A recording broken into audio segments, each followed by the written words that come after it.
మనమందరం కూడా కళ్ళు మూసుకున్నట్లయితే చిన్న ప్రార్థన చేసుకుని వాక్య భాగాన్ని ధ్యానించుకుందాం. పరిశుద్ధుడైన తండ్రి, మీ యొక్క పరిశుద్ధమైన పాదములకు వందనాలు స్తోత్రములు చెల్లించుకుంటున్నాను ప్రభువా. ఈ ప్రాముఖ్యమైన సమయంలో దేవదాసురాలుగానే నిలబడి ఉంటుండగా నన్ను పూర్తిగా మీ సిలువ చాటును మరుగు చేసుకుని ఇక్కడ కూడి ఉన్నటువంటి మా అందరి హృదయాలను ఎరిగిన దేవుడు ప్రభువా, ప్రతి ఒక్కొక్కరితో సూటిగా తేటగా ఈ పరిశుద్ధ గ్రంథంలోని మాటలను ప్రభువా తెలియచేయండి. ఈ మాటలు ప్రతి హృదయాంతరంగంలోకి దూసుకుని పోవడానికి, ఆ మాటల ప్రకారంగా ప్రభువా ఈ పాప లోకంలో మాలిన్యం అంటకుండా మీ వరకు బ్రతికి మీ రాజ్యానికి చేరేటటువంటి భాగ్యాన్ని మాకు అందరికీ మీరు దయచేయమని, సమస్తాన్ని మీ స్వాధీనం ఉంచుకుని నడిపించమని త్వరగా రాబోతున్న యేసు పరిశుద్ధ నామములో అడిగి వేడుకుని ప్రార్థిస్తున్నాను తండ్రి, ఆమేన్. చక్కటి సమయం ఇచ్చిన దేవాది దేవునికి వందనాలు. కూడి వచ్చిన మీ అందరికీ కూడా నా వందనాలు చెల్లిస్తూ ఉన్నా. ఈ యొక్క విశ్రాంతి దినము ఒక ప్రత్యేకమైన దినముగా మనం అందరం కూడా సిద్ధపడి వచ్చాం. అవునండి, ఈరోజు ఏంటి? ప్రభు కాలంలో మనము పాల్గొబోతున్నటువంటి బల్లారాధన కుడికిలో మనం అందరం కూడా చేరి ఉన్నాం. చాలాసార్లు ప్రభు బలని ప్రతి నెల కూడా మనం తీసుకుంటూనే ఉన్నాము. ఆయన శరీరానికి బదులుగా రొట్టెను, ఆయన రక్తానికి బదులుగా ద్రాక్ష రసమును మనము స్వీకరిస్తూ ఉన్నాం. చాలాసార్లు మనం ఆలోచన చేస్తే ప్రియమైన దేవుని సంగమా, దేవుని బలలో పాల్గొంటున్నటువంటి మనం అందరం కూడా ఆశామాషిగా దేవుని బలలో మనము చేయి వేయకూడదండి. ఎందుకంటే దేవుని బలలో చేయి వేసిన వారి జీవితాలు అధోగతి పాలైనట్లుగా బైబిల్ గ్రంథంలో మనకు చాలా విషయాలు తెలుసు. అసలు ప్రభు బల్ల అంటే ఏంటనేది కూడా కొంతమందికి అర్థం కావట్లేదు. ప్రభు బల్ల అంటే ఏంటి, ఆ రొట్టె ఏంటి, ఆ ద్రాక్షారసం ఏంటి అనేది కూడా చాలా మందికి అర్థం కాని స్థితిలోనే ఆ రొట్టెని తినేస్తూ ఆ ద్రాక్షారసాన్ని త్రాగేస్తూ ఉన్నారు. ఇది నాకు ప్రభు మనకు సెలవిస్తున్న మాట ఏంటంటే ప్రియమైన దేవుని సంగమా, ఆయన శిలువ మరణానికి అప్పగించడానికి గల కారణం ఏంటంటే మనందరి యొక్క పాప ప్రక్షాళన కొరకు ఆయన శరీరం ఏం చేయబడింది, నలగొట్టబడింది. ఆయన శిలువ వేయబడ్డారు, ఆయన రక్తం చిందించబడ్డారు. ప్రియమైన దేవుని సంగమా, ఆఖరి రక్త బొట్టు వరకు కూడా మన కొరకే ఆయన కాల్చేది. ఈ యొక్క విషయం మనకు అందరికీ తెలుసు. అయితే మనం తెలుసుకోవలసినటువంటి విషయం ఏంటంటే, ఈ దినాన్ని యేసుక్రీస్తు ప్రభుల వారు శిలువకు అప్పగించబడినప్పుడు ఆయన్ని బలవంతాన శిలువకు అప్పగించారా, లేకపోతే ఆయనే సిద్ధపాటు కలిగి శిలువకు అప్పగించుకున్నారా? ఆయనే సిద్ధపాటు కలిగి శిలువకు అప్పగించుకున్నాడు. గెత్సెమనే తోటలో ఆయనను బంట్రోతులు వచ్చి, సైనికులు వచ్చి బంధిస్తారని దేవుడికి తెలుసు. దేవుడిని బంధించి ఒకటి తక్కువ 40 కొరడాలను కొడతారని దేవుడికి తెలుసు. ముండ్ల కిరీటం పెడతారని దేవుడికి తెలుసు. పక్కలో బల్లెంతో పోటు పొడుస్తారని దేవుడికి తెలుసు. కాళ్ళలో చేతుల్లో మేకులు కొడతారని దేవుడికి తెలుసు. దేవునికి జరగబోయేటటువంటి సంభాషణ అంతా కూడా తెలుసు. ఎందుకంటే మనం నమ్ముకున్న దేవుడు నిన్న నేడు ఇంకా రాబోయే దినాల్లో కూడా ఏం జరుగుతుందో కూడా ఎరిగిన దేవుడు మనం నమ్ముకుంటున్నాం. కాబట్టి ఆయన శిలువ మరణము ఎంత భయంకరంగా ఉంటుందో దేవుడికి తెలుసు. అందుకే గెత్సెమనే తోటలో ప్రార్థన చేస్తున్నారు, ఏమని? తండ్రి, నీ చిత్తమైతే ఈ గిన్నె నా యొద్ద నుండి తొలగించండి. ఎందుకంటే ఆ గిన్నె అంటే శిలువ మరణము ఎంత భయానకమైన పరిస్థితిలో ప్రభు వారికి ముందే తెలుసు. అలాంటి పరిస్థితుల్లో ఆయన తెలుసుండి కూడా ఎందుకు శిలువ మరణం పొందారంటే, ఈ ప్రపంచంలో మానవులుగా పుట్టిన ప్రతి మనిషిలోని కూడా ఏముందంటే పాపము ఉంది. పాపం అనేది పుట్టిన తర్వాత కాదు, పుట్టక ముందే పాపం ఉందని దావీదు అంటున్నారు. ఏమంటారంటే, నా తల్లి గర్భ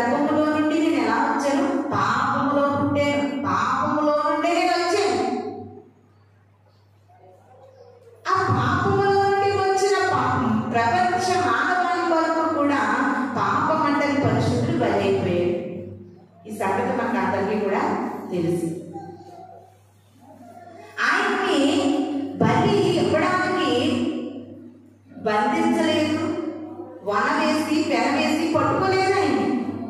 ఆయన మన అందరి పాపాల కొరకు ఎలా బలి అయిపోయాడంటే ఇష్టపూర్వకంగా అప్పగించుకున్నాడు. ఎలాగండి? ఇష్టపూర్వకంగా అప్పగించుకున్నాడు. ఇష్టపూర్వకంగానే శిలువ మరణం పొందడానికి ఆయన ఆలోచన చేశారు. ప్రియమైన దేవుని సంగమా, నిజంగా యేసుక్రీస్తు ప్రభువుల వారు భూమి మీదకి రావడమే ఎందుకో తెలుసా? శిలువ మరణం పొందడానికి. ఆయన ఏదో భూమి మీదకి వచ్చి చక్కగా ఆస్తి సంపదలోని, చక్కగా డబ్బులోని, ధనములోని సుఖవంతమైన జీవితాన్ని జీవించడానికి దేవుడి లోకానికి రాలేదు. ఆయన పుట్టడం ఎందుకు పుట్టారంటే శిలువ మరణం పొందడానికి. ఆ శిలువ మరణం ఎందుకంటే నీవు నేను కూడా నరకం నుండి, పాపం నుండి తప్పించబడ్డానికి. ఆయన లోకానికి ఎలా వచ్చారంటే ఇష్టపూర్వకంగా అప్పగించుకుని వచ్చారంటే. ఎలాగండి? ఇష్టపూర్వకంగా అప్పగించుకుని వచ్చారంట. ఒకసారి ఆ మాట చూద్దాం. చూడండి, గలతీయులకు రాసినటువంటి పత్రిక 1వ అధ్యాయం 4వ వచనం చదువుకుందాం. మన తండ్రి అయిన దేవుని చిత్త ప్రకారం క్రీస్తు మనలను ప్రస్తుతకు దుష్టకాలంలో నుండి విమోచింపవలెనని పాపము నిమిత్తము తన్ను తాను అప్పగించుకునేను. ఎలా అప్పగించుకున్నారంటే తను తను అప్పగించుకున్నారంటే, ఇక్కడ నేను ఉన్నానా? మీరందరూ ఉన్నారు. నేనే ఒక పొరపాటు చేశాను, నేనే ఒక పాపం చేసి ఇక్కడ నిలబడ్డాను. నిలబడితే ఆ పాపము బట్టబయలు అయిన తర్వాత ప్రజలందరూ నన్ను ఏం చేస్తారు? శిక్షించడానికి వస్తారు. మీరు వస్తుంటే నన్ను శిక్షించానమ్మా, నేను పాపం చేస్తేనే నేను అంటాను, పారిపోతాను. అవునండి. ఒక దొంగవాడు ఏం చేస్తాడంటే పోలీసులు చూడబోకి పరుగులేస్తాడు. ఇష్టపడదు. చేసినటువంటి పాపానికి శిక్ష భరించడానికే నాకు ఇష్టం ఉండదు. అలాంటిది చేయని పాపం కొరకు శిక్ష అనుభవించడానికి తనను తాను అప్పగించుకున్నాడట. ఎంత గొప్ప దేవుడు! అర్థమవుతుందమ్మా? అందరూ నా వైపు చూడండి. ఎందుకు పక్కకు చూస్తున్నారు? నా వైపు చూడండి అందరూ. అపోస్తలులు వాక్యం చెప్తూ ఉంటే లూది అనేటటువంటి స్త్రీ అంటండి చెప్పే వారి వైపు దీక్షగా చూస్తుందట. చూడటంతో ఆమె హృదయం ఏమైంది? తెరవబడింది. వాక్యము ఎప్పుడు కూడా చెప్పేవారి వైపు మనకు దీక్షగా చూస్తే ప్రతి మాట మన హృదయం లోతుల్లోనికి వెళుతూ ఉంటారు. ఇటు అటు చూడకూడదు. ఇటు అటు చూస్తే సాతాను మన యొక్క ఆలోచనలను తికమక చేస్తూ ఉంటాడు. గలతీయులకు రాసిన పత్రికలో అపోస్తలుడైన పౌలు గారు అంటున్నారు, యేసుక్రీస్తు వారు సిలువకి ఎలా వచ్చారో తెలుసా? తనను తాను అప్పగించుకున్నాడు. ఎలాగంటే ఈ రోజు మనం చెప్పుకోబోతున్నటువంటి వాక్యము టైటిల్ ఏంటంటే అప్పగించుకునుట. ఏంటి? అప్పగించుకునుట. ఆయన సిలువలో తనను తాను అప్పగించుకున్నాడు కాబట్టి ఈ రోజున ఆయన శరీరం అనే రొట్టెను తినడానికి, ఆయన రక్తం అనేటటువంటి ద్రాక్షారసం త్రాగడానికి మనం అందరం కూడా ఇక్కడికి ఎలా వచ్చామండి? సిద్ధపడుతూ వచ్చామా లేదా? సిద్ధపడుతూ వచ్చాం.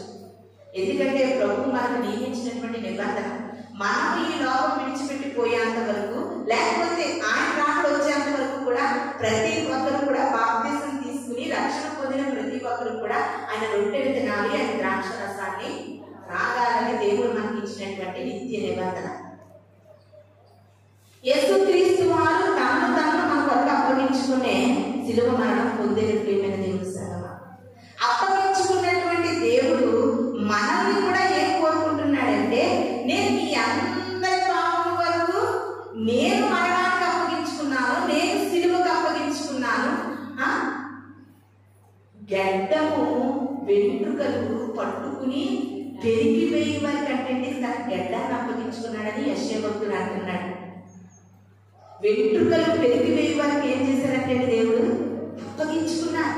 వాళ్ళు పెరిగి వేస్తుంటే మొఖాన్ని తిప్పేసుకోలేదు, వారు కొడతా ఉంటుంటే ఒళ్ళు దాచుకోలేదు, వారు శిక్షిస్తూ ఉంటుంటే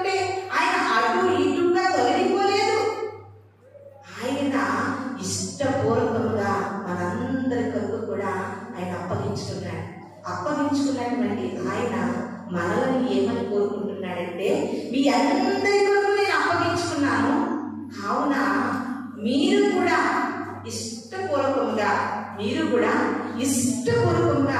నా కొరకు మిమ్మల్ని మీరు అప్పగించుకోవాలి. హల్లెలూయా, హల్లెలూయా. నా కొరకు మిమ్మల్ని మీరు అప్పగించుకోవాలి. ఒకసారి చూడండి, మనం ఎప్పుడు కూడా బలారాధనలో చదువుకుంటాం కదా. మొదటి కొరింథీయులకు రాసినటువంటి పత్రిక 11వ అధ్యాయము 23వ వచనాన్ని చదువుకుందామండి. నేను మీకు అప్పగించిన దానిని ప్రభువు వలన పొందితిని, ప్రభువైన యేసు తాను అప్పగింపబడిన రాత్రి. చాలా యేసుక్రీస్తు అంటే ఈ రొట్టి ద్రాక్షరసం మనకు ఎలా వచ్చిందో ఇక్కడ చెప్తున్నారు అపోస్తలుడైన పౌలు గారు. యేసుక్రీస్తు వారు అప్పగించబడిన రాత్రి ఒక రొట్టెని ఎత్తుకుని ద్రాక్షరసాన్ని ఎత్తి పట్టుకుని కృతజ్ఞతాస్తుతులు చెల్లించి, ఇది మీ కొరకైన నా శరీరము అని చెబుతున్నారు. ఎప్పుడు చెప్పారంటే అప్పగించబడిన రాత్రి. బాగా జ్ఞాపకం చేసుకోండి. అప్పగించబడిన రాత్రి ఆయన శరీరాన్ని, ఆయన రక్తాన్ని మనకు తెలియజేస్తున్నారు. ఈ దినాన్ని కొద్దిసేపటిలో ప్రభు బలలో చెయ్యి వేయబోతున్నటువంటి నీవు నేను కూడా మనము దేవుని కొరకు అప్పగించుకునే వారిగా ఉండాలి.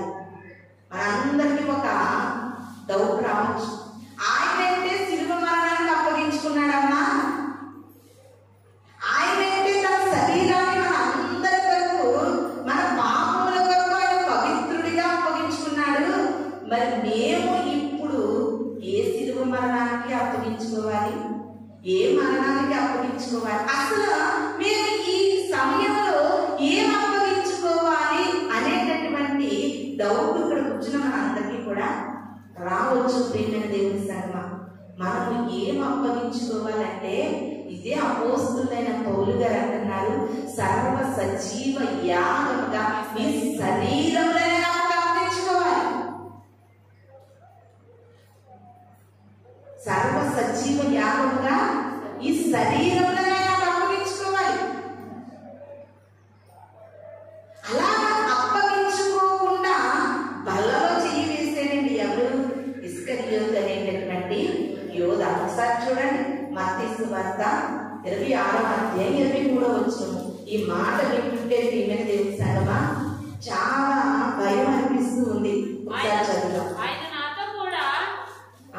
నాతో కూడా పాత్రలో చేయి ఉంచిన వాడెవడో వాడే నన్ను అప్పగించువాడు. ఎంత చక్కటి మాట చూడండి, ఎంత చక్కటి మాట. మత్తయి సువార్త 25వ అధ్యాయం 23వ వచనంలో అంటున్నారండి, పాత్రలో ఎవరైతే చేయి వేస్తున్నారో వాడే నన్ను అప్పగించువాడు. నేను చదువుతున్నాను చూడండి వివరంగా. ఆయన నాతో కూడా పాత్రలో చెయ్యి ముంచిన వాడు ఎవడో వాడే నన్ను అప్పగిస్తూ ఉన్నాడు. ఒకసారి మనం అందరం కూడా మన రెండు చేతులు పైకెత్తి హల్లెలూయా చెప్తాం. హల్లెలూయా, హల్లెలూయా, హల్లెలూయా. దేవాది దేవుడు అంటున్నారేంటి, ఇదిగో మీ అందరికి నా పాత్ర తీసుకొచ్చాను, ఇందులో రొట్టె ఉంది, ద్రాక్షరసం ఉంది. నన్ను అప్పగించేవాడు ఏం చేస్తున్నాడండి? ఆ రొట్టెని తింటున్నాడు, ఆ ద్రాక్షరసం తాగుతున్నాడు. నన్ను అప్పగించేవాడు ఆ రొట్టెని తిని ఆ ద్రాక్షరసం త్రాగడం వల్ల వాడికి శ్రమ. ఏమంటున్నాడండి దేవుడు? వానికి శ్రమ కలుగుతుంది.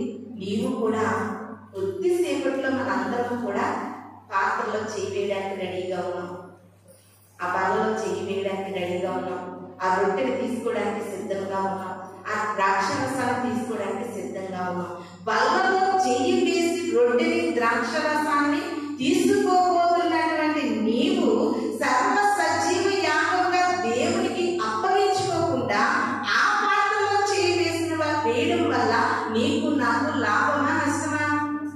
నష్టమే మిగులుతుంది. ప్రియమైన దేవుని సంగమా, ఇది నాన్న మనం అప్పగించుకునే పరిస్థితుల్లో మన ఆత్మీయమైన స్థితి ఉండాలి.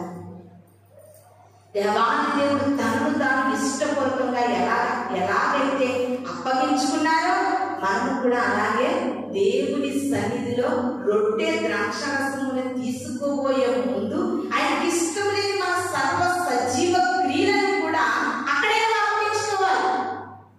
ఇది ఒక ఫ్యాషన్ అయిపోయింది. రక్షణ తీసుకున్నాం, రొట్టె తింటున్నాం, ద్రాక్షరసం త్రాగుతున్నాం.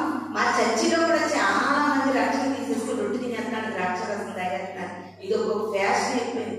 కానీ చాలా మనకి నష్టాన్ని కలిగించేటటువంటి విషయం ఏంటంటే, నువ్వు నీ క్రియలలో మార్పు లేకుండా నీ జీవితంలో అప్పగించుకునేటటువంటి స్వభావం నీకు లేకుండా నువ్వు రొట్టెని ద్రాక్షరసము త్రాగడం వల్ల బలాన్ని ఇచ్చేటటువంటి ఈ యొక్క ప్రభు వల్ల నిన్ను బలహీనంగా మారుస్తుంది. ప్రియమైన దేవుని సంగమా, అదే మాట లోకా గారు ఒక్క లైన్తో తేల్చి చెప్పారు. చూడండి, లోకా సువార్త 22వ అధ్యాయము 21వ వచనాన్ని చదువుకుందామండి.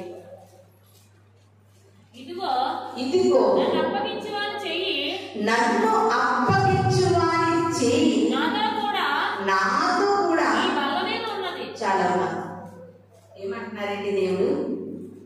నన్ను అప్పగించువాని చెయ్యి నాతో కూడా ఎక్కడుంది? ఈ బలలో ఉంది. ఆలోచన చేయండి. మీరు అనుకోవచ్చు, యోధా దేవుని అప్పగించాడు, మేము ఎలా అప్పగిస్తున్నామని అనుకోవచ్చు. లోకమందరి దృష్టిలో బాప్తిసం పొందిన క్రైస్తవుడివి, లోకమందరి దృష్టిలో రక్షణ తీసుకున్న బిడ్డవి.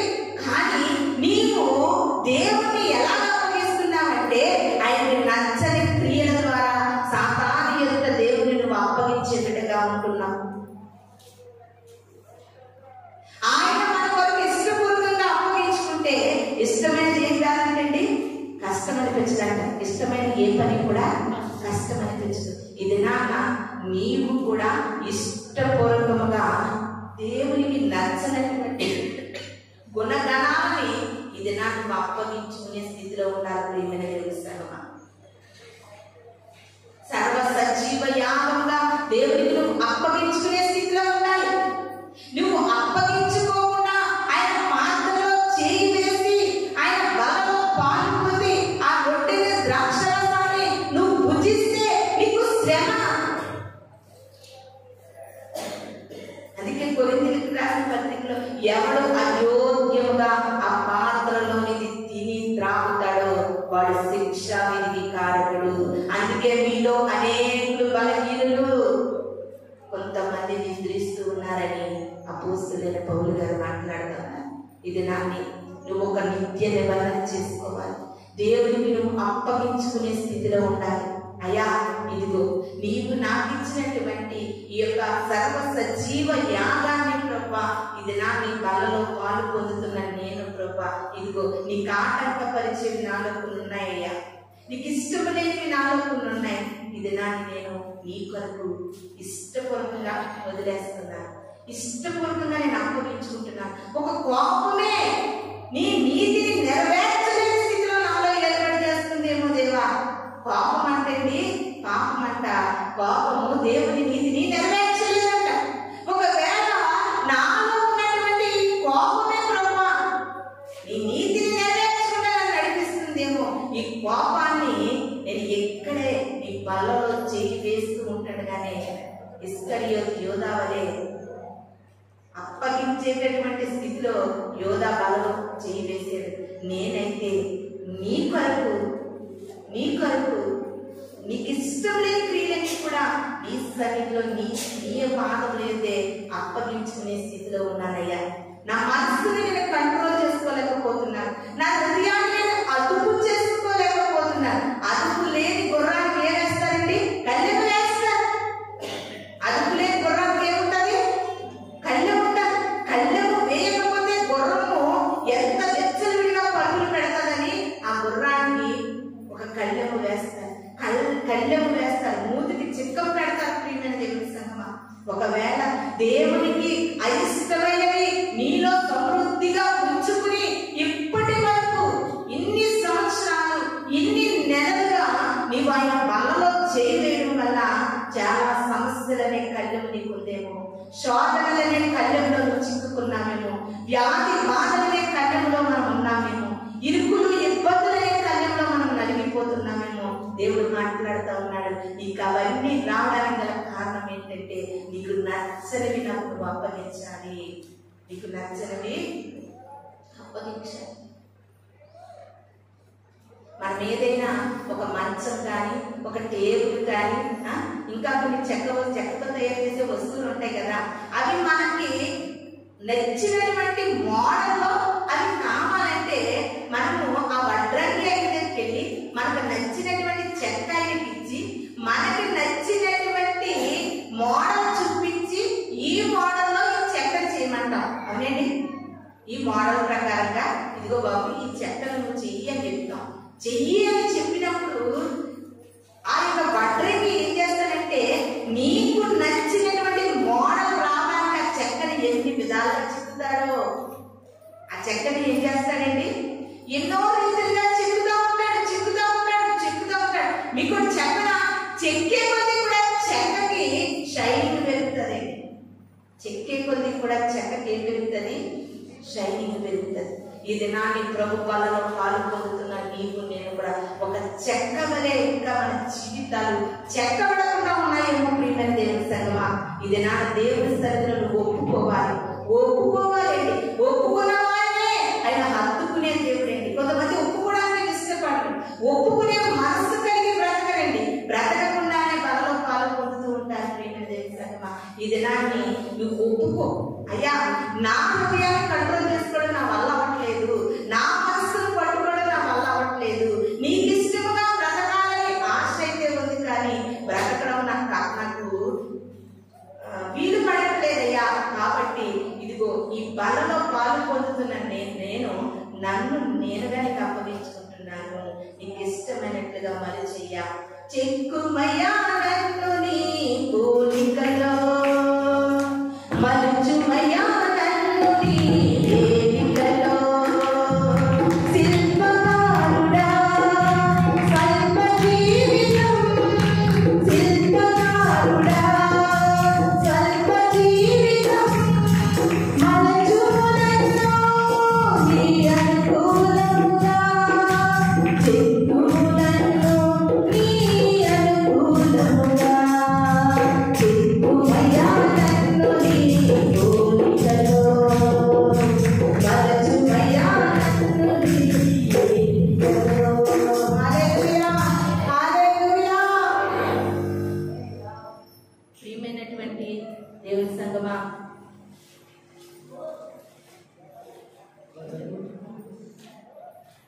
హల్లెలూయా, హల్లెలూయా. ప్రియమైనటువంటి దేవుని సంగమా, నీవు నేను కూడా కొద్దిసేపట్లో దేవుని బలలో పాలు పొందుతున్నా నీవు నేను కూడా దేవునికి మనం అప్పగించుకునే స్థితిలో ఉంటే ఆయన మనల్ని చెక్కుతాడండి. ఇష్టమైనటువంటి పాత్రగా చెక్కుతాడు. ఇష్టమైనటువంటి ఒక మంచి అందమైనటువంటి వస్తువుగా మనల్ని ఆయన చెక్కుతాడు. ప్రియమైన దేవుని సంగమా, కాబట్టి ఇప్పుడు దేవుడు మనకు అప్పగించుకోవడం అంటే మనం ఇలాగ స్వేచ్ఛగా దేవుని ఆరాధన చేయగలుగుతున్నాం. ఆయన శరీరాన్ని రక్తాన్ని కూడా మనం భుజించడానికి ఇక్కడ సిద్ధపడి ఉన్నాం. ఆయన యొక్క పరిశుద్ధమైన శరీరాన్ని పరిశుద్ధమైన రక్తాన్ని మనం స్వీకరించబోతూ ఉంటుండగా మనము కూడా పరిశుద్ధంగా పవిత్రంగా బలలో పాలు పొందాలంటే ముందుగా మనం ఏం చేయాలండి? చెక్కబడాలి. చెక్కబడాలంటే నువ్వు ఆయనకు అప్పగించుకోబడాలి. దేవుడు మనల్ని చెక్కాలంటే మనము దేవుని చేతిలోనికి రావాలి. ఆయనకు మన జీవితాన్ని అప్పగించాలి. చాలాసార్లు వివాహం జరుగుతూ ఉన్నప్పుడు అమ్మాయి యొక్క తల్లిదండ్రులు అబ్బాయి యొక్క తల్లిదండ్రుల్ని స్టేజ్ మీదకి రమ్మని వీరిద్దరిని ఇలా రైట్ హ్యాండ్స్ ఇలా కలపమని చెబుతూ ఉంటారు. ఎందుకు చెబుతారంటే ప్రియమైన దేవుని సంగమా, బాబు మా అమ్మాయిని ఇప్పుడు వరకు గాఢంగా మంచిగా మాకు తగిన దాంతోనే సంతృప్తిగా చూసుకున్నామయ్యా, ఈసారి మా అమ్మాయి చేతిని నీ చేతుల్లో పెడుతున్నామని అప్పగిస్తారు. వాటిని ఏమంటారంటే అప్పగింతలు అంటారు. ఏమంటారండి? అప్పగింతలు అంటారు. ఈ అబ్బాయి ఏం చేస్తారు? ఆ అమ్మాయి చేతులు ఈ అబ్బాయి చేపెట్టి ఆ తల్లిదండ్రులు ఈ అమ్మాయికి అప్పగిస్తారు. ఎందుకంటే మనము ఇంచుమించుగా తల్లిదండ్రుల యొక్క జీవించేది కొద్ది కాలమే. కానీ ఎవరికైతే వివాహం చేసుకుంటామో వారి దగ్గరే మన జీవిత అంతము వరకు కూడా వారి దగ్గర మనం బ్రతకాలి. కాబట్టి వారిని ఇద్దరిని కూడా ఇరువురు తల్లిదండ్రులు వచ్చి ఒకరికి ఏం చేస్తారండి, అప్పగిస్తారు. చాలా మంది అలా అప్పగించేటప్పుడు మా అమ్మాయి ఇంకా మాకు లేదు, ఇంకా అబ్బాయి చేతుల్లోకి వెళ్ళిపోతుందని ఏడ్చేవారు కూడా ఉంటారు. ఈ లోకానుసారమైన వివాహ విషయంలోనే ఇన్ని కట్టుదిట్టాలు కలిగి ఉన్నప్పుడు పరిశుద్ధుడైన దేవుని శరీరాన్ని తాకబోతున్న నీవు నిన్ను నీవు ఎంతగా అప్పగించుకోవాలో ఒకసారి ఆలోచన చేయి. ఎంతగా మనం అప్పగించుకోవాలో ఒకసారి మనం ఆలోచన చేయాలి. ప్రియమైన దేవుని సంగమా, దేవునికి మనం అప్పగించుకోవాలి. ఎందుకంటే ఆయన ఇష్టపూర్వకంగా మన కొరకు అప్పగించబడి మరణించే కనుక ఆయన మరణానికి ఒక నిదర్శనంగా ఒక సాక్షిగా మనం బ్రతకాలంటే దేవునికి మనము అప్పగించుకోవాలి. ఒక తల్లి తండ్రులు గుడికిరా చర్చికిరా తోస్తూ ఉంటారు. అప్పగించబడ్డం కాదు, నీ అంతటా నీవు అప్పగించుకోవాలి. నీ అంతటా నీవు దేవునికి సన్నిధిలో అయ్యా ఇదిగో నా జీవితాన్ని అప్పగిస్తున్నాననే ఒక నిర్ణయంలోనికి నువ్వు రావాలి. ప్రియమైన దేవుని సంగమా, అపోస్తలుల కార్యములు చూద్దాం. అపోస్తలుల కార్యములు 15వ అధ్యాయం 25వ వచనం చూస్తే ఒక మాట మనకి చక్కగా తెలియజేయబడుతూ ఉంది. 15వ అధ్యాయం 25వ వచనం, గనుక మనుష్యులు ఏర్పరచినది మన ప్రభువైన యేసుక్రీస్తు తమ్ముడు తాము అప్పగించుకున్న బర్నబా పౌలు అని మన ప్రియులతో కూడా మీ అందరూ పంపుటకు యుక్తమని మాకందరికీ ఏకాభిప్రాయం కలిగింది. ఇక్కడ మనకి ఇద్దరు వ్యక్తులు కనబడతా ఉన్నారు. ఎవరంటే బర్నబా, పౌలు. వీళ్ళిద్దరూ ఏం చేశారంటే వారంతటి వారు దేవునికి అప్పగించుకున్నారు.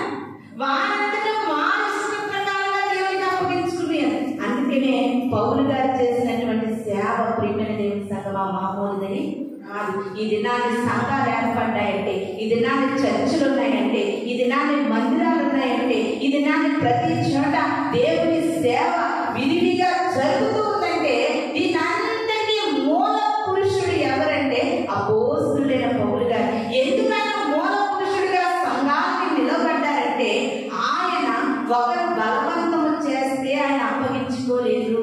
ఆయన తనంతట తనగా దేవునికి అప్పగించుకున్నాడు.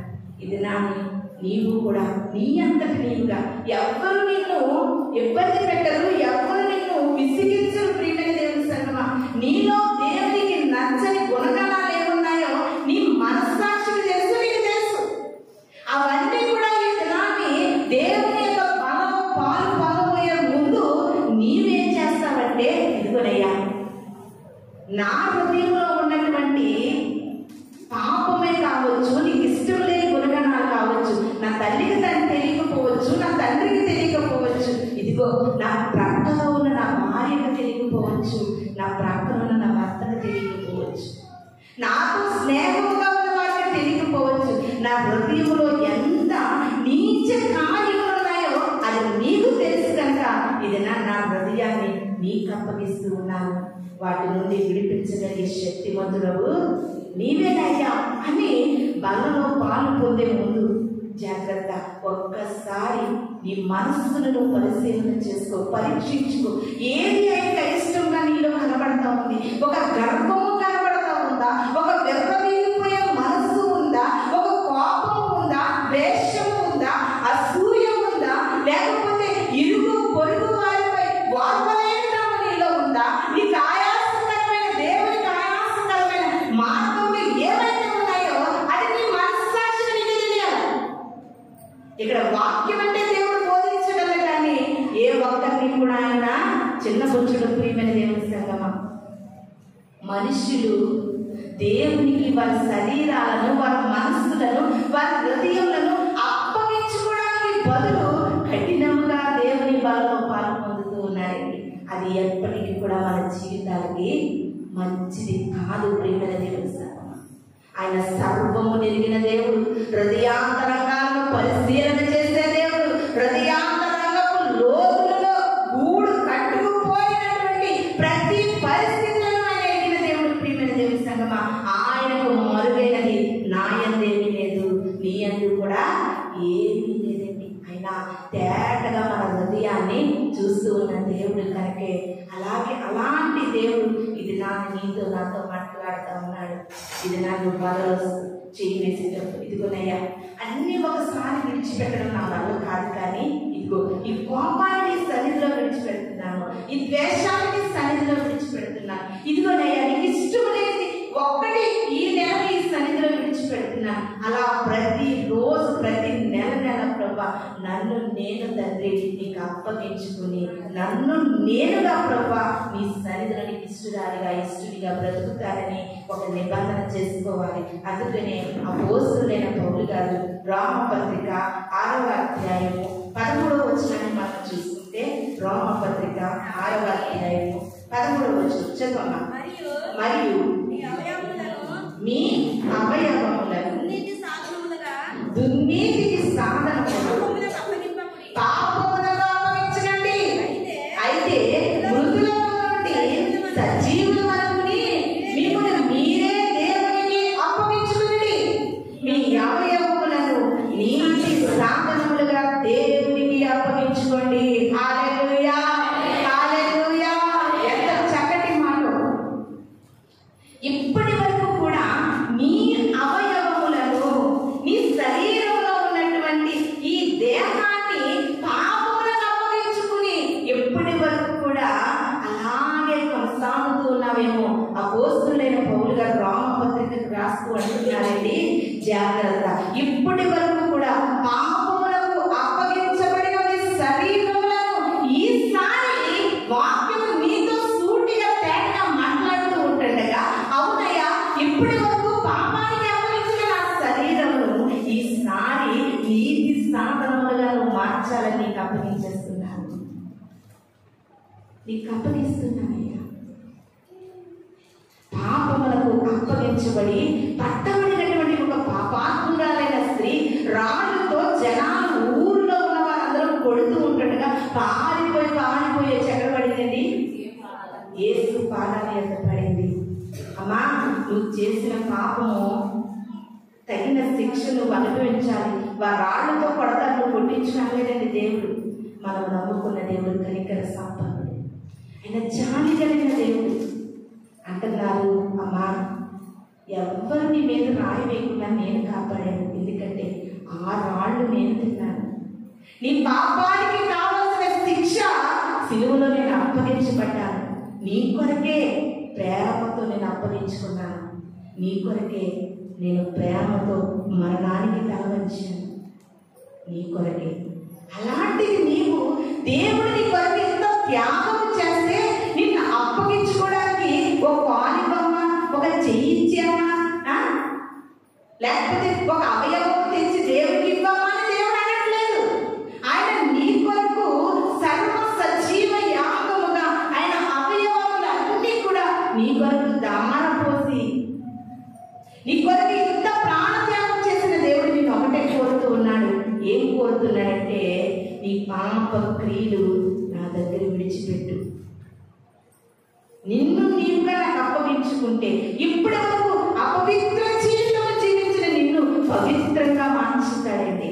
అపవిత్రంగా అపరిశుద్ధంగా జీవించినటువంటి సమరయ స్త్రీ జీవితాన్ని పరిశుద్ధంగా మార్చిన దేవుడు. ప్రియమైన దేవుని సంగమా, నిన్ను నన్ను కూడా దేవుడు అంటున్నాడు, నాకు ఇష్టం లేని గుణగణాలు నీలో ఉన్నాయి కనుక నీ జీవితాన్ని నీ యొక్క సర్వ సజీవియాలుగా నాకు అప్పగించుకోగలిగితే, ఒకప్పుడు లోకానికి అప్పగించుకున్నాను నేను.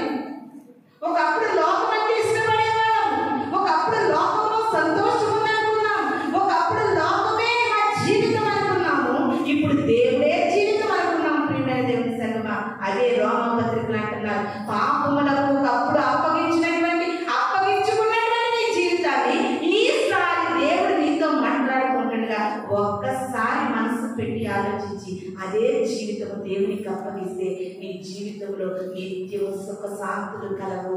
మనం చదువుకున్నటువంటి 16 కీర్తనలు ఉంటుంది. ఆయన సన్నిధిలో ఏమున్నాయంటే సుఖములు కలవు. ఆయన సన్నిధిలో ఏమున్నాయి? సుఖములు కలవు. ప్రియమైన దేవుని సంగమా, నీతి సాధనములుగా ఈ దినాన్ని వాళ్ళలో పాలు పొందుతున్న ప్రతి యవన బిడ్డ కూడా ఆలోచన చేయండి. ఇప్పుడే నీ యవన కాల జీవితాన్ని దేవునికి నీతి సాధనములుగా నీవు అప్పగించుకోగలిగితే, ఒక అమ్మ అన్నదని నాన్నదని నువ్వు దేవుని కొరకు బ్రతకడం కాదు, నీ అంతటా నీకే నీ హృదయ ఆలోచన కలిగిగా దేవునికి నువ్వు అప్పగించుకోగలిగితే దేవుడు నేను ఎక్కలేన తెత్తైన కొండపైన నిలబెడతాడని వాక్యము మనతో మాట్లాడుతూ ఉంది. సరే ప్రియమైన దేవుని సంగమా, దేవునికి మనం అప్పగించుకోవాలి. వాక్యం స్టార్ట్ అయిన దగ్గర నుండి మా బుర్ర తింటున్నారని మీరు అనుకోవచ్చు. అసలు దేవునికి మనల్ని మనం అప్పగించుకోవడం వల్ల మనకు కలిగే లాభాలు ఏంటనేది కూడా మనం కొన్ని వచనాలు చూసి ముగించుకుందాం. చూద్దాం. యోబు గ్రంథము 5వ అధ్యాయము 8వ వచనాన్ని చదువుకుందాం. యోబు గ్రంథము 5వ అధ్యాయము 8వ వచనం. అయితే నేను దేవుని ఆశ్రయించుదును, దేవునికి నా వ్యాజ్యమును అప్పగించెదను. హల్లెలూయా, హల్లెలూయా. యోబు గారు అంటున్నారండి, ఫస్ట్ నేను దేవునికి నన్ను నేను అప్పగించేసుకున్నాను. ఈసారి నేను దేవునికి ఏం అప్పగిస్తానంటే నా వ్యాజ్యాన్ని అప్పగిస్తాను. నాపై తిరగబడుతున్న శత్రువుల యొక్క సంగతి ఏంటో నేను దేవుడికి అప్పగిస్తాను. నాకు శత్రువుగా కీడు చేస్తున్న వారిని దేవుడికి నేను అప్పగిస్తాను. నా వ్యాజ్యాన్ని నేను దేవుడికి అప్పగిస్తాను. ఎందుకంటే మన వ్యాజ్యాన్ని మనం దేవుడికి అప్పగించినప్పుడు దేవుడు మన పట్ల గొప్ప కార్యాలు చేసే దేవుడు. నీ వ్యాజ్యాన్ని దేవుడికి అప్పగించాలంటే ముందుగా ఏం చేయాలంటే మనల్ని మనము అప్పగించుకోవాలి. చూడండి, ఒక ట్రీట్మెంట్ జరుగుతుంది హాస్పిటల్లో మనకి ఏదైనా బలహీనత వచ్చినప్పుడు ట్రీట్మెంట్ చేస్తారు. ఎందుకు? ఒక ఆపరేషనే చేయాలి. ఆపరేషన్ చేయాలంటే డాక్టర్లు కూడా తెలివిగా జ్ఞానయుక్తంగా ఏం చేస్తారంటే, ఇదిగో ఆపరేషన్ జరుగుతూ ఉంది, భర్త అయిన వారు ఎవరు, తల్లిదండ్రులు ఎవరు, అసలు ఆమెకు సంబంధించిన వారు ఎవరైతే ఉన్నారో వారు దీని మీద ఏం చేయాలండి? ఎందుకు పెట్టాలి? చేసేది డాక్టర్ గారు మంచిగానే చేస్తారు కదా, సంతకం ఎందుకు పెట్టాలి? ఏదైనా బై మిస్టేక్ జరిగితే మాది పూచి కాదు, మీరే పూచి అని చెప్పడానికి ఒక ట్రీట్మెంట్ చేసేటటువంటి డాక్టరే ఒక సంతకం పెట్టించుకుని నాకు వైద్యం చేస్తాడు. అంత అపనమ్మకంగా సంతకం పెట్టించుకుని మనకు వైద్యం చేసే డాక్టర్ గారి దగ్గరికి ధైర్యంగా ఆపరేషన్కి వెళ్ళిపోతాం. అవునండి, బాగా ఆలోచించండి నేను చెప్పే మాట. ఆయనకు ఒక డౌట్ ఉండి సంతకం పెట్టించుకున్న డాక్టర్ గారు ఆపరేషన్ చేయడానికి తీసుకెళ్ళిపోతారు. మనం లోకల్లే తీసుకెళ్తారు, ఎవరిని రాను ధైర్యంగా వెళ్ళిపోతాం. ఎందుకంటే ఆపరేషన్ చేయించుకుంటే నా పరిస్థితి బాగుంటుంది కదా అని ఒక ధైర్యంతో వెళ్ళిపోతాం. అంటే ఏం చేస్తాం? మన శరీరంను ఆపరేషన్ చేయడానికి డాక్టర్కి అప్పగిస్తున్నామా లేదా? ఇంజక్షన్ చేస్తా ఉంటే నీకు ఇంజక్షన్ అంటే భయమని, బాటిల్స్ అంటే భయమని నువ్వు ఇటు అటు మెరుపులు తిరిగిపోతుంటే చేస్తాడండి. ఇంజక్షన్ చేసేటప్పుడు ఇంకా నా చెయ్యి ఇచ్చారు, అప్పగిస్తేనే కదా మందు వెళ్తుంది, మందు వెళ్తేనే కదా వ్యాధి తగ్గుతుంది. ఈ దినాన్ని కూడా సేమ్ ప్రొసీజర్ ఏంటంటే, నీ హృదయాన్ని దేవుడికి అప్పగించుకుంటే ఆయనకి ఇష్టమైన నీలో నుంచి తీసివేస్తాడు. అప్పుడు నువ్వు ఆయనకి ఇష్టంగా బ్రతుకుతావు. అప్పుడు దేవుడికి ఇష్టమైన బలంలో చేయి వేస్తావు. ఆ బలంలో చేయి వేయడం వల్ల నీ యొక్క బలహీనతలన్నీ కూడా బలమైన శరీరాన్ని తింటా ఉంటుండగా నీ ప్రతి బలహీనత నుండి నీకు విడుదల కలుగుతుంది. ప్రతిదీ కూడా మనం అప్పగించుకుంటేనే ఆయన ఏదైనా సరే మనల్ని చేయగలడు. ప్రేమను తెలుస్తాడు.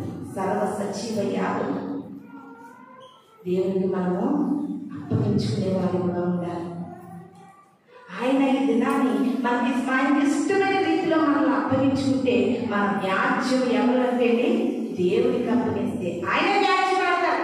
కొంతమంది చూడండి, ఇంట్లో బాగుంటుంది, ఒంట్లో బాగుంటుంది, అన్నీ బాగుంటాయి, కానీ కొంతమంది శత్రువులు మనల్ని తిననివ్వరు, మంచిగా ఉండనివ్వరు. ఆ శత్రువుల యొక్క వ్యాజ్యాన్ని దేవుడికి అప్పగిస్తే తప్పనిసరిగా దేవుడు నీ పక్షాన్ని ఏం చేస్తాడంటే వ్యాజ్యం ఆడే దేవుడు. అందుకే యెహోషువ గ్రంథము 2వ అధ్యాయము 6వ వచనం ఒకసారి చూద్దాం.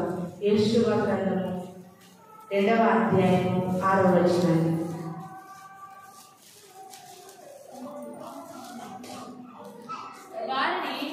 వాటిని శీఘ్రముగా చదవను అని చెప్పి యెహోషువ గ్రంథము 2వ అధ్యాయము 6వ వచనము. వారిని శీఘ్రముగా తరిమితిరా పట్టుకుందురు అని చెప్పి తన మిద్దె మీదికి ఆ ఇద్దరిని ఎక్కించి దాని మీద రాసివేసి ఉన్న జమ్ము పెట్టెలో వారిని దాచిపెట్టెను. ఆ మనుషులు యోర్దాను దాటి వేగుల మార్గముగా వారిని తరిమిరి. ప్రియమైన దేవుని సంగమా, నేను చెప్తా ఉన్నాను చూడండి. ఈ యొక్క యెహోషువ గ్రంథంలో 2వ అధ్యాయంలో మనం చూసుకుంటే ఒక చక్కటి మాట మనకు తెలియచేయబడుతుంది. ఏంటంటే యెహోషువ గారితో దేవుడు అంటున్నాడండి, యెహోషువ నీవును నీ ఇంటి వారిని నాకు అప్పగించుకున్నారు కనుక మీరెవరి శత్రువులను నేను నీకు అప్పగిస్తాను అంటున్నాడండి. నీవును నీ ఇంటి వారిని ఫస్ట్ ఏం చేశారు? నాకు అప్పగించుకున్నారు అంటారండి యెహోషువ గారు. ఎవరు ఎలా ఉన్నప్పటికీ కూడా నేను నా ఇంటి వారు యెహోవానే సేవిస్తాము. ముందు నీవు నీ ఇంటి వారు దేవునికి అప్పగించుకోండి. తప్పనిసరిగా దేవుడు మనకి క్షేమాన్ని సురక్షితాన్ని అనుగ్రహిస్తాడండి. అది యెహోషువ గ్రంథము 6వ అధ్యాయం చూడండి ఒకసారి. 6వ అధ్యాయము 16వ వచనం ఒకసారి చూస్తాం. 6వ అధ్యాయం 7వ వారు యాజకులు బోరలు పోదగా యెహోషువ జనులకు ఇలా ఆజ్ఞాపించెను, కేకలు వేయండి, యెహోవా ఈ పట్టణమును మీకు అప్పగించుచున్నాడు. యెహోవా ఈ పట్టణాన్ని ఎవరికి అప్పగిస్తున్నాడంట? మనకు అప్పగిస్తూ ఉన్నాడు. ఎదుకో పట్టణాన్ని ఇశ్రాయేలీయులకు అప్పగించాడు. ఆయన ఒకవేళ నువ్వు అనుకోవచ్చు ఈ పని జరగదు, లేకపోతే డాక్టర్లు చెప్పేసారు నా ఆరోగ్యం కుదుట పడదు, లేకపోతే నేను ప్రయత్నించేది ఏది జరగదని నువ్వు అనుకుంటున్నావేమో. ముందు నువ్వు దేవునికి అప్పగించుకోగలిగితే అన్నిటినీ కూడా దేవుడు నీకు అప్పగిస్తాడండి. అన్నిటినీ దేవుడు మనకు అప్పగిస్తాడు. యెహోషువ దేవునికి అప్పగించుకున్నాడు. సర్వ సజీవ యాగముగా ఆయన సన్నిధిని సమర్పణగా అప్పగించుకున్నారు. ఎరుకో గోడలు కూడా కూల్చి దేవుడు ఎరుకో పట్టణాన్ని యెహోషువ గారికి ఇశ్రాయేలీయులకు అప్పగించాడు. ఏంటంటే ప్రియమైన దేవుని సంగమా, ఈ విషయంలో ప్రతి కార్యము జరగాలంటే, ప్రతి పరిస్థితులు మారాలంటే, ప్రతి స్థితిగతులు మారాలంటే ముందుగా ఏం చేయాలంటే సజీవ యాగంగా దేవునికి అప్పగించుకో. కానీ మనకంటే అప్పగించుకోవడం ఇష్టం ఉండదు, కానీ అన్నీ జరగాలంటే అది అసాధ్యమని దేవుడి దినాన్ని మనతో మాట్లాడుతూ ఉన్నాడు. లాస్ట్ మాట చూసి ముగించుకుందాం. ద్వితీయోపదేశ కాండము 31వ అధ్యాయం 5వ వచనాన్ని చదువుకుందామండి. 31వ అధ్యాయం 5వ వచనం. నేను మీకు ఆజ్ఞాపించిన దాన్ని అంతటిని బట్టి మీరు మారి చేయనట్లు యెహోవా నీ చేతికి వారిని అప్పగించును. నిబ్బరము కలిగి ధైర్యముగా ఉండుము. హల్లెలూయా, హల్లెలూయా. చూడండి ప్రియమైన దేవుని సంగమా, ఒకవేళ నీ బిడ్డల విషయంలోనైనా, నీ కుటుంబ విషయంలోనైనా, లేకపోతే సమస్యల విషయమైనా, శోధనలైనా, ఇరుకులైనా, ఇబ్బందులైనా, ఏ పని పట్టుకున్నా అది ముందుకు జరగలేని పరిస్థితులైనా మన జీవితంలో ఉంటే ప్రియమైన దేవుని సంగమా, దేవుడు అంటా ఉన్నాడండి, యెహోవాకు నువ్వు అప్పగించుకుంటే ఆయన సమస్తాన్ని కూడా మనకు అప్పగిస్తాడు. సమస్తాన్ని కూడా మనకు అప్పగిస్తాడు. దావీదు గారు గొలియాతు విషయంలో దావీదు గారు దేవుడికి అప్పగించుకున్నప్పుడు గొలియాతును దేవుడు ఎవరికి అప్పగించాడు? దావీదు గారికి అప్పగించాడు. ఎస్తేరు గారు దేవునికి తన యవన ప్రాయాన్ని అప్పగించుకున్నప్పుడు దేవుడు ఎస్తేరు గారికి రాజ్యాన్ని అప్పగించాడు. బాగా ఆలోచన చేయండి. ఈ లోకంలో అన్ని విషయంలో కూడా నీకు మేలు జరగాలంటే, అన్ని విషయంలో కూడా నీకు క్షేమం కలగాలంటే ముందుగా మనము దేవునికి ఏం చేయాలండి? అప్పగించుకోవాలి. ప్రతిదీ కూడా దేవునికి అప్పగించుకోవాలి. మన సర్వ సజీవ యాగముగా దేవునికి అప్పగించుకోవాలి. ప్రతి అవయవము కూడా ఆయన చిత్త ప్రకారంగానే మనలో పనిచేస్తూ ఉంది. ప్రియమైన దేవుని సంగమా, వాళ్ళలో పాలు పొందుతున్న నీవు రొట్టెని ద్రాక్షరసాన్ని భుజించే ముందు నువ్వు ఏదో ఒక విషయాన్ని దినాన్ని దేవునికి అప్పగించేసేయాలి. ఆయనకు నచ్చనిది ఏదో నువ్వు అప్పగించే వాళ్ళలో చేయి. ప్రియమైన దేవుని సంగమా, నీ జీవితంలో గొప్ప కార్యాలను చూస్తావు. ఎందుకంటే ఆయన ఇష్టపూర్వకంగా మన కొరకు తన ప్రాణాన్ని ఎలాగా అప్పగించారు, మనం కూడా ఇష్టపూర్వకంగా మనకి ఇష్టమైనవి కూడా మనం ఇష్టపూర్వకంగా దేవునికి అప్పగించే వాళ్ళంగా ఉండాలి. ఒకప్పుడు లోకంలోనే సంతోషము, లోకంలోనే ఆనందం అని తిరుగుతూ ఉండే మన జీవితాన్ని ఎంతగానో పాపము నుండి విడిపించడానికి ఆయన మన కొరకు ఇష్టపూర్వకంగా సిలువ మరణం ఎక్కేది, సిలువను మోసేది, ప్రాణం అనిపించేది, దేహాన్ని గుర్తించుకున్నారు. ప్రేమైన దేవుని సంగమా, ఎందుకు ఇదంతా చేశారంటే ఈ లోకంలో నిన్ను నన్ను కూడా ఆయన ప్రేమించినట్లు ఎవ్వరూ ప్రేమించరండి, ఎవ్వరూ ప్రేమించరు. ఆయన ప్రేమ శాశ్వతమైన ప్రేమ. తల్లి కుండునా నీ ప్రేమ, సొంత చెల్లి కుండునా నీ ప్రేమ, తల్లి కుండునా నీ ప్రేమ, సొంత అన్న కుండునా నీ ప్రేమ, నీ ప్రేమ